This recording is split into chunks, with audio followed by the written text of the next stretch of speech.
Become a rugby referee. Lesson number 5.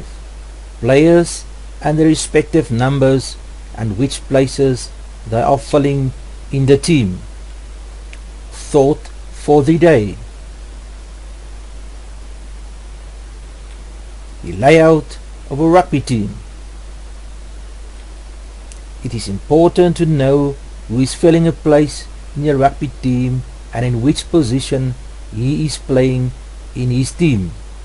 Each player has a large number on his jersey, and that is to identify the player and in which position he is playing in the team. It is also to identify him for the referee and the spectators. The numbers are from 1 to 23. From 1 to 15 are normally in the starting team. The rest of the team, number 16 to number 23, are the reserves, and they will be joining from the bench in the case of an injury or a yellow card. The loose head prop is normally the biggest in the team, with number 3 and the strongest, and stands in the left front position in the scrum.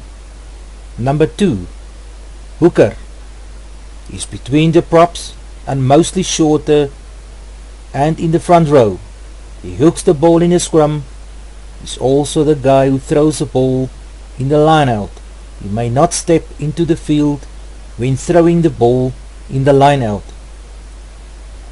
Number 3, tight head prop. He's also as big as a number 1 and also strong as a beast. He binds on the right side, the hooker binds on him. They are forming the front row. Number 4, lock. He binds left between the number 1 prop and the hooker. His right arm binds over the number 5 lock. In most of the cases are the number 4s and number 5s the tallest in the rugby team, because they normally catch the ball in the lineouts. Number 5, lock. He binds between the number 3 prop and the hooker with his left arm over the number 4 lock. They are forming the second row in the scrums. Number 6, flanker. He binds on the left side of the number 4 lock. He chases the ball most of the time together with number 7 flanker. Number 7, flanker. He binds on the right side of the number 5 lock. They are the loose players in the scrum. Number 8, 8th man. He binds on the rear of the scrum between the number 4 and 5 locks. He must stay bound in the scrum until the ball leaves the scrum. Number 9, scrum half. He's usually on the short side, and he puts the ball into the scrum and fetches the ball in the mauls. When he receives the ball, he passes it to the back line. He's the guy that normally makes the plans in the game in conjunction with the captain. Number 10, fly half. He is in the back line and is mostly responsible for the kicks in the team and to kick to the poles after a try was scored. But the cases can change because the number 4 lock of Wales was the kicker in the national rugby team. Number 11, left wing, is also in the back line and mostly one of the fastest players together with the number 14 wing. Number 12, inside centre. He gets the ball from a fly half. He also serves in the back line. Number 13, outside centre. He stands alongside the number 12 centre and gives the ball to the other wing if the situation arises. Number 14, right wing. He's also in the back line and very fast. Number 15, fullback, is also in the back line but stands mostly after the line to receive the ball when it is kicked by the opponents. He can join the back line. When his team is on the attack, and to give more power to the back line and to defend from this position.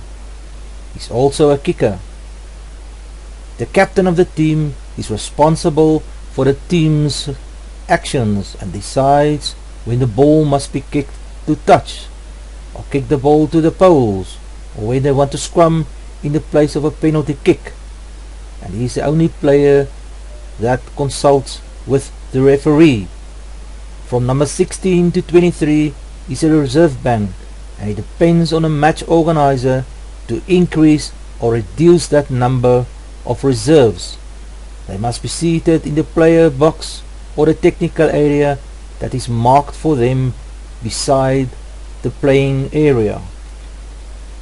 The allotted amount of players are 15 on any time, and no more are allowed on the field. If a player are replaced, the referee must control that the player that is substituted that must leave the field, and if he was injured, he is not allowed to return to the playing field. The reserves must wear bibbies, and when they take water to the players, they are not allowed to throw the water bottles to the teammates. It is important that when a reserve is brought onto the field, it may not occur when a penalty is in process. The movement of players onto the field must always go through the assistant referees, and he must inform the referee of the movement on and off the field. Like, share and subscribe to stay informed when the next video will be available on YouTube.